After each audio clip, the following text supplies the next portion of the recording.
जय हिंद दोस्तों। हम लोग एनसीईआरटी के प्रश्न श्रृंखला के इस सेशन में मॉडर्न इंडिया यानी आधुनिक भारत के इम्पॉर्टेंट जो टॉपिक है ब्रिटिश शासन का भारतीय अर्थव्यवस्था पर प्रभाव से संबंधित इम्पॉर्टेंट प्रश्नों को देखेंगे। तो आइए इस सेशन के फर्स्ट यानी पहले प्रश्न को हम लोग देखते हैं। इस सेशन का फर्स्ट क्वेश्चन है, इस्तमरारी बंदोबस्त किसने लागू किया था? इम्पॉर्टेंट क्वेश्चन है। ऑप्शन ए है lord Wellesley, option B Warren Hastings, option C lord Cornwallis and option D है लॉर्ड डफरी। इसका सही आंसर होगा सी, लॉर्ड कॉर्नवालिस। यहाँ पर ध्यान रखना है, इस्तमरारी अथवा इसी को अस्थाई बंदोबस्त भी कहा जाता है अथवा इसी को जमींदारी व्यवस्था भी कहा जाता है। इस बात को ध्यान रखिएगा। तो इस्तमरारी अथवा अस्थाई बंदोबस्त अथवा जमींदारी व्यवस्था। ओके, तो किसने लागू किया था? बहुत इंपॉर्टेंट क्वेश्चन है। लॉर्ड कॉर्नवालिस ने। इंपॉर्टेंट एक्सप्लेन भी है, इसको भी हम लोग देख लेते हैं। यहाँ से भी कुछ नॉलेजेबल पॉइंट्स मिलते हैं। लॉर्ड कॉर्नवालिस ने 22 मार्च 1793 को अस्थाई बंदोबस्त अथवा इस्तमरारी इसी को जमींदारी बंदोबस्त को लागू किया। ओके, यानी यह व्यवस्था लागू कब की गई, किसके द्वारा की गई? तो लॉर्ड कॉर्नवालिस के द्वारा 22 मार्च 1793 को। इसे अस्थाई बंदोबस्त अथवा इस्तमरारी बंदोबस्त भी कहा जाता है, को लागू किया। इसके अंतर्गत जमींदार को भूमि का स्वामी माना गया। दूसरा इंपॉर्टेंट पॉइंट हो गया कि इस व्यवस्था के अंतर्गत जमींदार को ही भूमि का ऑनर माना गया यानी स्वामी माना गया। इसके अंतर्गत जमींदार अपने क्षेत्रों से भू राजस्व की वसूली का 1/11वां भाग अपने पास रखता था तथा शेष 10/11वां भाग कंपनी के पास जमा करता था। इसके अंतर्गत ब्रिटिश भारत का 19% क्षेत्र आता था। ओके, तो यह इंपॉर्टेंट बातें हैं। यह व्यवस्था बंगाल, बिहार, उड़ीसा और उत्तर प्रदेश से तात्पर्य है पूर्वी उत्तर प्रदेश। ओके, उत्तर प्रदेश, वाराणसी एवं उत्तरी कर्नाटक में लागू थी। ओके, तो स्पेशली अगर देखा जाए तो यह व्यवस्था बंगाल, बिहार और उड़ीसा के क्षेत्रों में पूरी तरह से लागू की गई थी और पूर्वी उत्तर प्रदेश में लागू की गई थी। तो यह बहुत इंपॉर्टेंट है। इस व्यवस्था के अंतर्गत भू राजस्व की जो वसूली था, किसानों से जो लिया जाता था, उसे जमींदार कलेक्ट करते थे और उन्हीं को भूमि का स्वामी माना गया था और वह संपूर्ण भू राजस्व का 1/11वां भाग अपने पास रखते थे और 10/11वां भाग कंपनी से तात्पर्य है ईस्ट इंडिया कंपनी के राजकोष में जमा करते थे या ईस्ट इंडिया कंपनी को देते थे। ओके, तो यह व्यवस्था 1793 ईस्वी में लागू की गई। किसके द्वारा? लॉर्ड कॉर्नवालिस के द्वारा।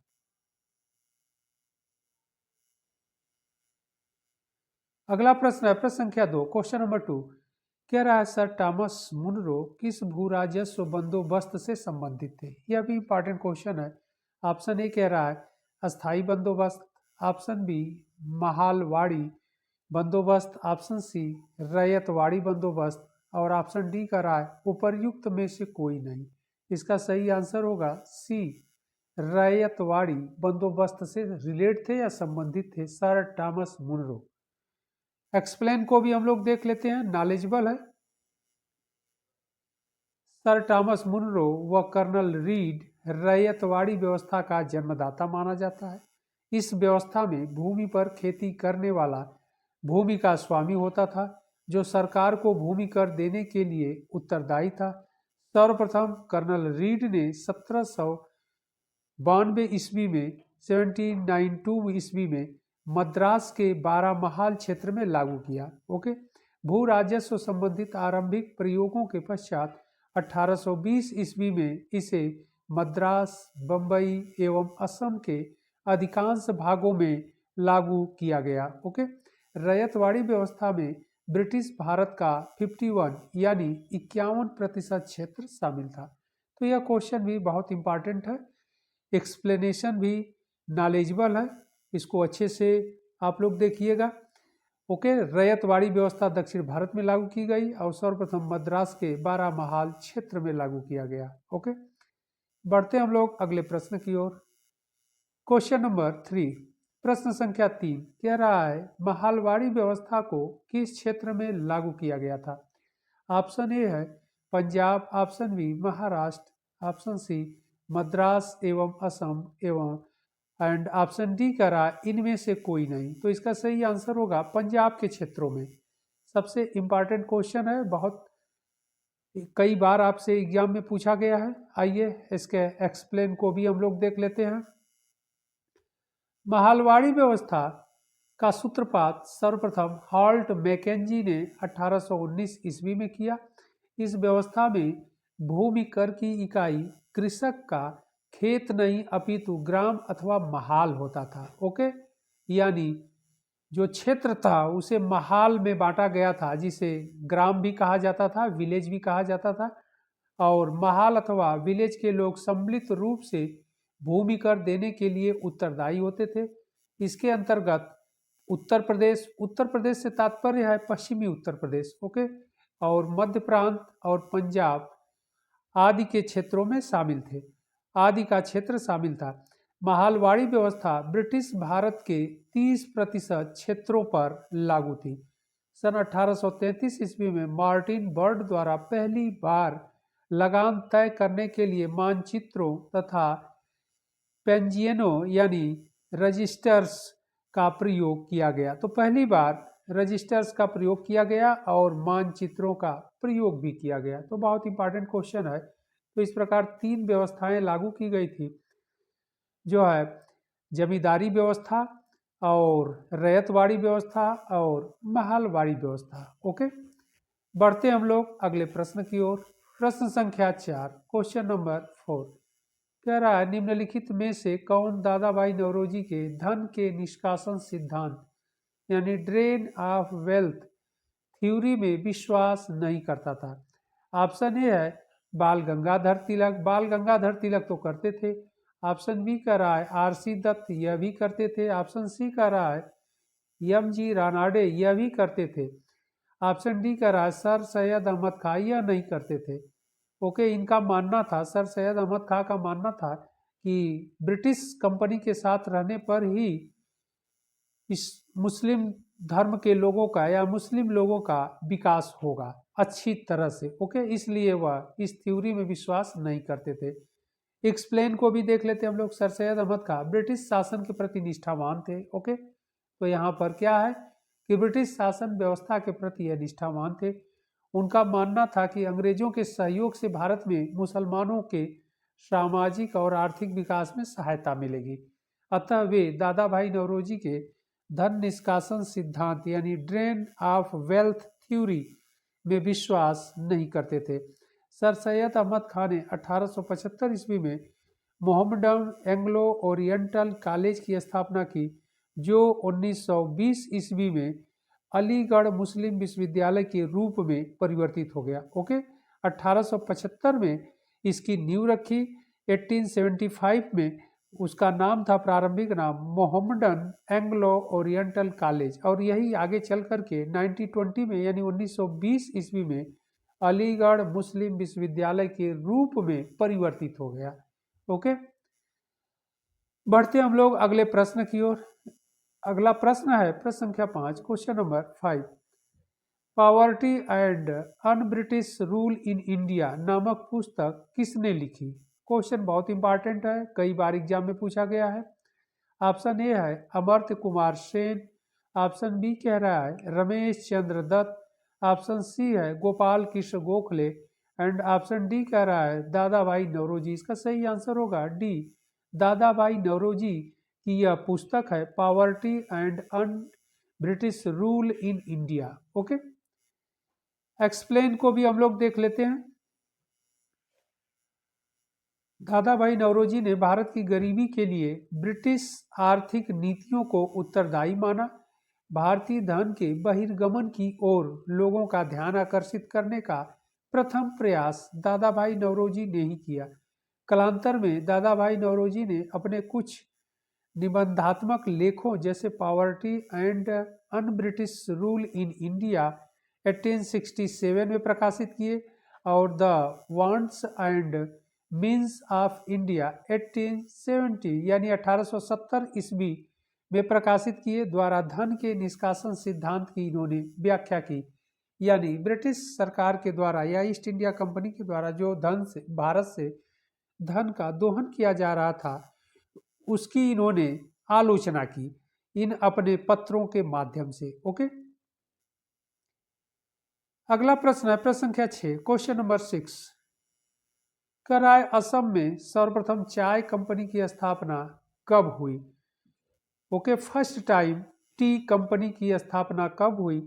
ऑप्शन ए है 1835 ईस्वी, option B 1837 and option C कह रहा है 1839 यानी 1839 एंड ऑप्शन डी कह रहा है 1841 1841। इसका सही आंसर होगा सी 1839 ईस्वी में। ओके, एक्सप्लेन को भी हम लोग देख लेते हैं। एक्सप्लेन कह रहा है 1833 ईस्वी का चार्टर अधिनियम इंग्लैंड में हुई औद्योगिक क्रांति का परिणाम था। इस अधिनियम के द्वारा चाय और चीन के साथ व्यापार करने का कंपनी का एकाधिकार समाप्त कर दिया गया। भारत में प्रथम चाय बागान असम में 1835 ईस्वी में लगाया गया और यहाँ उत्पादित चाय को लंदन में बेचा गया। जब कंपनी का चाय उत्पादन का प्रयोग सफल रहा तब कंपनी ने अपने चाय बागान का आवंटन व्यक्तिगत कंपनियों को कर दिया। इस कंपनी में सबसे पहली कंपनी असम चाय कंपनी थी जिसकी स्थापना 1839 ईस्वी में की गई थी। तो यह बहुत इंपॉर्टेंट है। देखिए यहाँ इंपॉर्टेंट यह है कि 1833 का जो चार्टर एक्ट था, अधिनियम था, इंग्लैंड में हुई औद्योगिक क्रांति का परिणाम था। उसके पश्चात ही इस चार्टर एक्ट को लाया गया यानी 1833 को, और इस अधिनियम के द्वारा चाय और चीन, यह भी बार बार आपसे एग्जाम में पूछा जाता है, चाय और चीन के साथ व्यापार करने का कंपनी से तात्पर्य ईस्ट इंडिया कंपनी के एकाधिकार को पूरी तरह समाप्त कर दिया गया। और यह भी बार बार आपसे प्रश्न पूछा जाता है। आगे कह रहा है भारत में प्रथम चाय बागान असम में 1835 में लगाया गया और यहाँ उत्पादित चाय को लंदन में बेचा गया। जब कंपनी का चाय उत्पादन का प्रयोग सफल रहा तब कंपनी ने अपने चाय बागान का आवंटन व्यक्तिगत कंपनियों को कर दिया। इन कंपनियों में सबसे पहली कंपनी असम चाय कंपनी थी जिसकी स्थापना 1839 ईस्वी में की गई थी यानी 1839 में की गई थी। ओके, तो बहुत ही एक्सप्लेन नॉलेजेबल है, ध्यान रखिएगा आप लोग। अगला प्रश्न है प्रश्न संख्या 7, क्वेश्चन नंबर 7। करा 18वीं शताब्दी के मध्य इंग्लिश ईस्ट इंडिया कंपनी के द्वारा बंगाल से निर्यातित प्रमुख पण्य पदार्थ यानी स्टेपल कमोडिटीज क्या थे? इंपॉर्टेंट क्वेश्चन है। ऑप्शन ए कह रहा है अपरिष्कृत कपास, तिलहन और अफीम। ऑप्शन बी कह रहा है चीनी, नमक, जस्ता और सीसा। ऑप्शन सी कह रहा है तांबा, चांदी, सोना, मसाले और चाय। ऑप्शन डी कह रहा है कपास, रेशम, सोरा, अफीम। इसका सही आंसर डी होगा। बहुत इंपॉर्टेंट क्वेश्चन है, कई बार आपसे एग्जाम में पूछा गया है।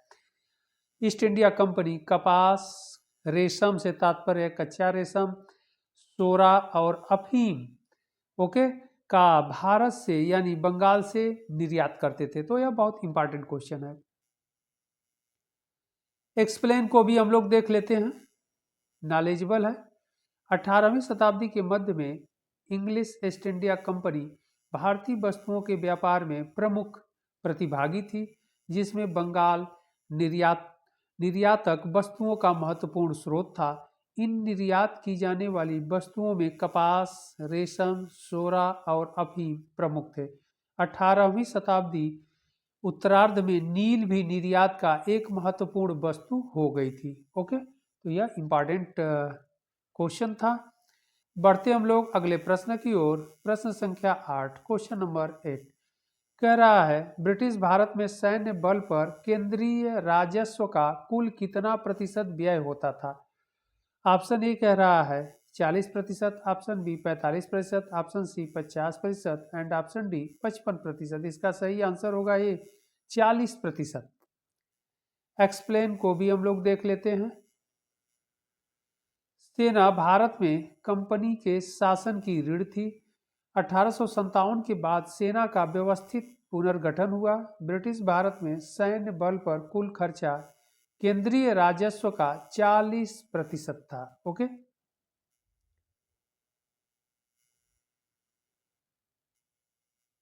अगला प्रश्न है प्रश्न संख्या 9, क्वेश्चन नंबर 9। दक्षिण भारत में सिंचाई व्यवस्था का अग्रदूत किसे माना जाता है?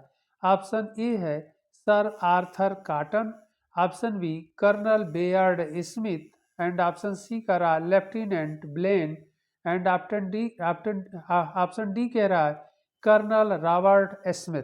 इसका सही आंसर होगा A, sir Arthur Cotton. Okay, important question है। एक्सप्लेन को भी हम लोग देख लेते हैं। एक्सप्लेन कह रहा है सर आर्थर कॉटन ब्रिटिश सिंचाई अभियंता थे। ओके, इंजीनियर थे, इरिगेशन इंजीनियर थे, इरिगेशन डिपार्टमेंट में इंजीनियर थे सर आर्थर कॉटन। उन्हें दक्षिण भारतीय राज्यों की सिंचाई व्यवस्था हेतु उल्लेखनीय कार्य किया। उन्होंने दक्षिण भारतीय राज्यों की सिंचाई व्यवस्था हेतु उल्लेखनीय कार्य किया, इसलिए सर आर्थर कॉटन को दक्षिण भारत में सिंचाई व्यवस्था का अग्रदूत माना जाता है। ओके, तो यह इंपॉर्टेंट था। अगला प्रश्न है प्रश्न संख्या 10, क्वेश्चन नंबर 10 कह रहा है भारत के इतिहास के संदर्भ में निम्नलिखित युग्मों पर विचार कीजिए। विचार करना है तो देखा जाए कि क्या प्रश्न क्या दे रहा है। फर्स्ट कह रहा है नंबर 1 कह रहा है औरंग, इसे मैच करने को दिया है राजकोष का प्रभारी। नंबर 2 यानी 2 नंबर कह रहा है बेनियान, ईस्ट इंडिया कंपनी का भारतीय एजेंट। 3 नंबर कह रहा है मिरासीदार, राज्य का नामित राजस्व दाता। ओके, नीचे कह रहा है उपर्युक्त युग्मों में से कौन सा सही सुमेलित है, तो सुमेलित को हम लोगों को चूज करना है। ओके, और यहाँ पर प्रश्न कर रहा है भारत के इतिहास के संदर्भ में निम्नलिखित युग्मों पर विचार, जो युग्म दिया गया है इसी पर विचार करना है कि ये सही है, इसमें से सुमेलित कौन है। ओके, तो फर्स्ट नंबर 1 कह रहा है औरंग। औरंग राजकोष प्रभारी कह रहा है, यानी राजकोष का अधिकारी कह रहा है। ये तो सही नहीं लग रहा है, इसलिए कि औरंग शब्द फारसी शब्द है और फारसी शब्द है, इसका मतलब होता है गोदाम। ओके, गोदाम से तात्पर्य है जहाँ पर ग्रेन्स यानी अनाज रखे जाते हैं। यह तो नहीं होगा। नंबर 2 कह रहा है बेनियान, ईस्ट इंडिया कंपनी का भारतीय एजेंट। तो यह बेनियान का मतलब बनिया या वड़िक से है, तो ईस्ट इंडिया कंपनी का भारतीय एजेंट, ये सही होगा। तो 2 नंबर सही है। ओके, इसके बाद कह रहा है मिरासीदार, राज्य का नामित राजस्व दाता। तो मिरासीदार भी अरबी शब्द है और इसका मतलब उत्तराधिकारी होता है, तो राज्य का नामित राजस्व दाता, यह सही है। तो 2 और 3 नंबर सही है। इसमें सही आंसर क्या होगा, नीचे करा उपयुक्त युग्मों में से कौन सा सही सुमेलित है, तो 2 और 3 इसमें सुमेलित है। 2 और 3 देखा जाए कि किसमें है।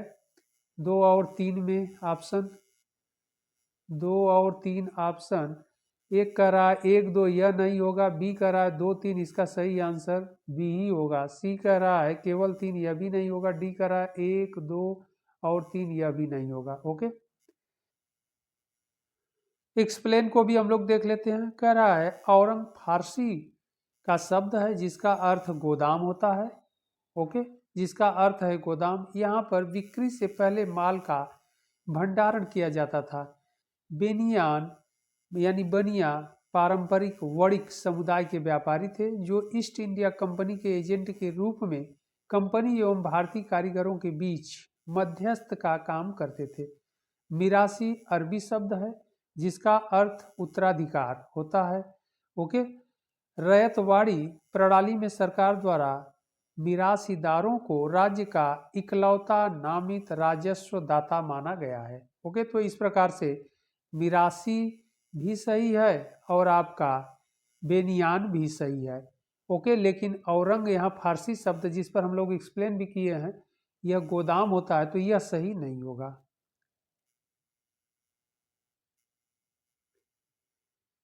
अगला प्रश्न है प्रश्न संख्या 11 कह रहा है अनुद्योगीकरण के संदर्भ में निम्नलिखित में से कौन सा कथन सही है। फर्स्ट कह रहा है नंबर 1 कह रहा है यह प्रक्रिया 1813 में आरंभ हुई, यानी प्रारंभ हुई। नंबर 2 कह रहा है ईस्ट इंडिया कंपनी के व्यापारिक एकाधिकारों की समाप्ति ने इस प्रक्रिया को तेज किया। और नीचे कह रहा है नीचे दिए गए कूट से सही उत्तर का चयन कीजिए।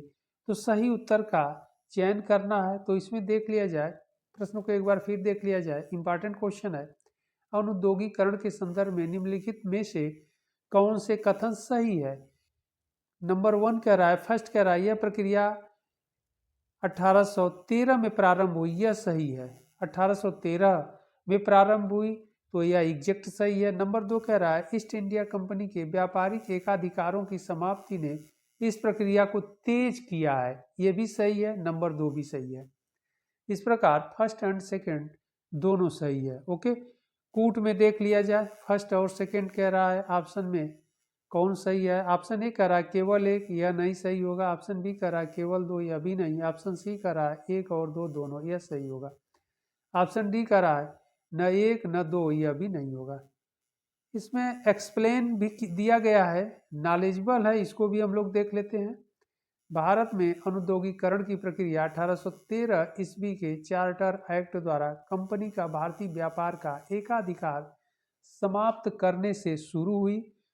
इससे ब्रिटेन की समस्त प्रजा को पूर्वी विश्व के साथ व्यापार करने की अनुमति प्राप्त हो गई। यह औद्योगिक क्रांति को विस्तार देने के लिए किया गया था।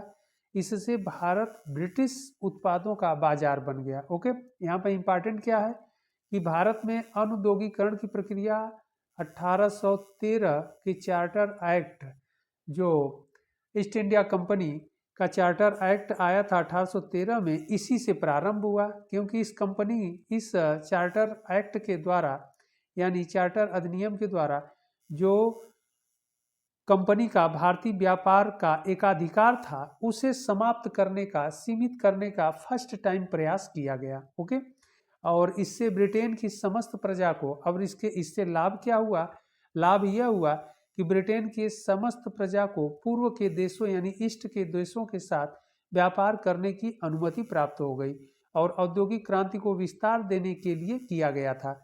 इससे भारत ब्रिटिश उत्पादों का बाजार बन गया। तो यह बहुत इंपॉर्टेंट है, इस बात को ध्यान रखना है।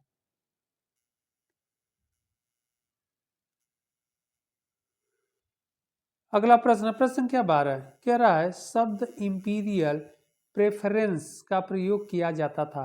ऑप्शन ए कह रहा है भारत में ब्रिटिश आयातों पर दी गई विशेष रियायतों के लिए।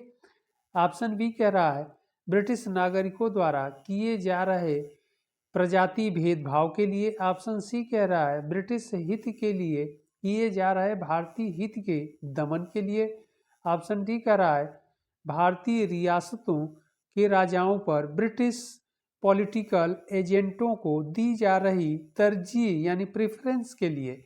तो इसमें जो सही दिख रहा है यानी शब्द इंपीरियल प्रेफरेंस का प्रयोग किया जाता था, इसका सही आंसर ये होगा भारत में ब्रिटिश आयातों पर दी गई विशेष रियायतों के लिए। ओके, तो यह बहुत इंपॉर्टेंट क्वेश्चन है।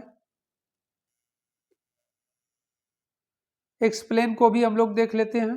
कह रहा है ब्रिटिश काल में इंपीरियल प्रेफरेंस शब्दावली का प्रयोग भारत में ब्रिटिश आयातों पर दी गई विशेष रियायतों के लिए किया जाता था। ओके, तो इंपीरियल प्रेफरेंस जो शब्दावली थी इसका प्रयोग किस क्षेत्र में किया जाता था या किस रूप में किया जाता था, तो शब्दावली का प्रयोग भारत में ब्रिटिश आयातों पर दी गई विशेष रियायतों के लिए दिया जाता था। ओके, तो यह ब्रिटिश शासन का भारतीय अर्थव्यवस्था पर प्रभाव से संबंधित ये सारे इंपॉर्टेंट क्वेश्चन थे। आप लोग इन प्रश्नों को अच्छे से देखिएगा और फिर हम लोग इंपॉर्टेंट प्रश्नों की श्रृंखला के साथ मिलते हैं अगले सेशन में। तब तक के लिए धन्यवाद।